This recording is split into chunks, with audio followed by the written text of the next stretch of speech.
known, that I don't know, and that they are like making the effort. Oh, you know what? I'm gonna try these tournaments. I think they're pretty cool, and the community is super welcoming. So I do encourage everyone who watches this to either go to tournaments or just try to get some friends, play some Smash. That's right. Now we're gonna see Shanqusū, apparently a Sursu Samus main against Brian, who's gonna go with a Pokemon trainer in this game.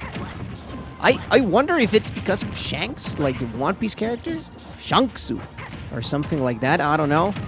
Either way, the series of Samus has a tough time dealing with the Squirtle, for sure. Like, one of the banes of this character, ever since it was introduced, is definitely the fact that she is very tall, and some of her hitboxes are like quite tall as well. Like, they're quite far above the ground, as far as at least in comparison to some other characters. So small, like, how do you say, like, just sneaky characters can get very quickly under her skin. And like, Squirtle is one of the better characters with that archetype here that we have in Ultimate, but he does force out the switch, and Shanqusū is definitely using the most out of this life. However, Brian has brought out the Ivy, and that, for the most time, has meant pain for his opponents. That's right. Keeping the Squirrel almost got this early stock, but still Shanqusū is gonna keep taking the first stock, and great DI there to not get thrown away by Charizard, because, well, we know Sursu Samus is pretty light character, and here against Charizard, he can take this stock pretty early. Yeah, he can. I mean, he's at a grab range right now, or the fair, and hits with the sweet spot. I didn't even have to hear the sound cue for that. Oh, great grab. Oh, Brian missing that conversion.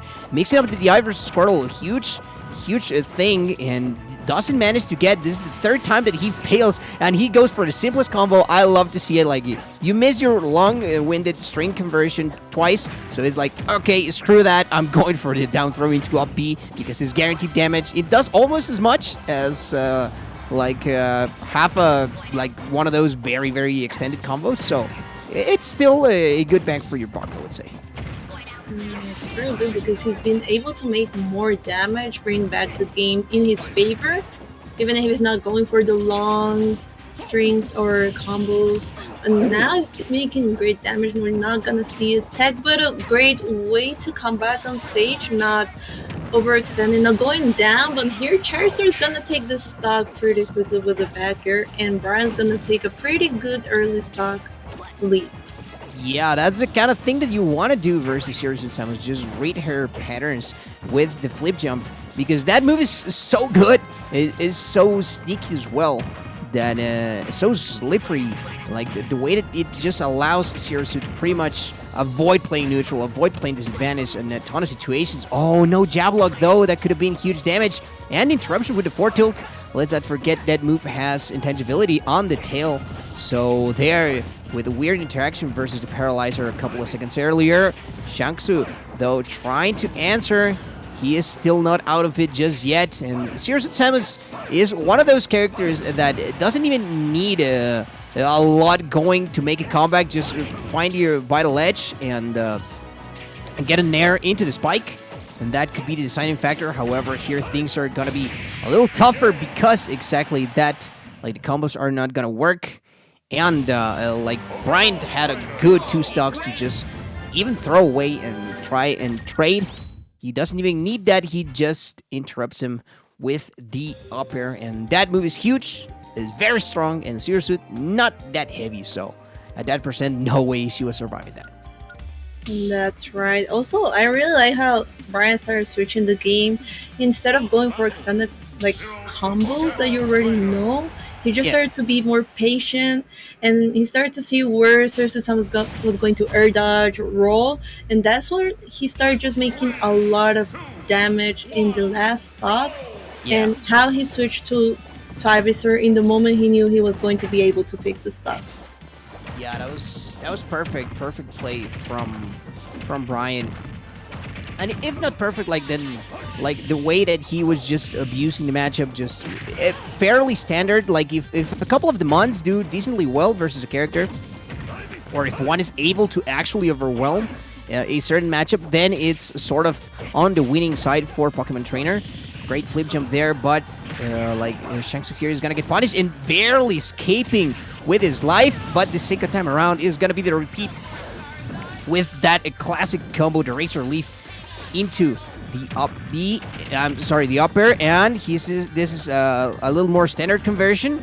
Just those overextensions are costing this Zero Suit here a lot of percent, which, I mean, it doesn't look like much at the beginning, but the further down the line it extends, like, it's just even more dangerous. And I'm surprised Bryan, whenever he saw the up B, he didn't react into going for the water gun. A little slower than the flood, and also way less powerful.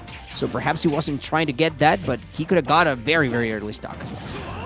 That's right. I also really like how he used the Charizard just to look for the grab and change and switch in the air to be able to get the grab with Squirrel and start those conversions. Right now we're gonna go to the off-stage situation, and Bryan's getting pretty good, always being able to come back on stage with those base of Ivysaur under the stage. And now with Charizard, he's gonna take the stock with that grab, and we're gonna have a 2-stock leak for Bryan, and here starting to make more damage with the Squirrel.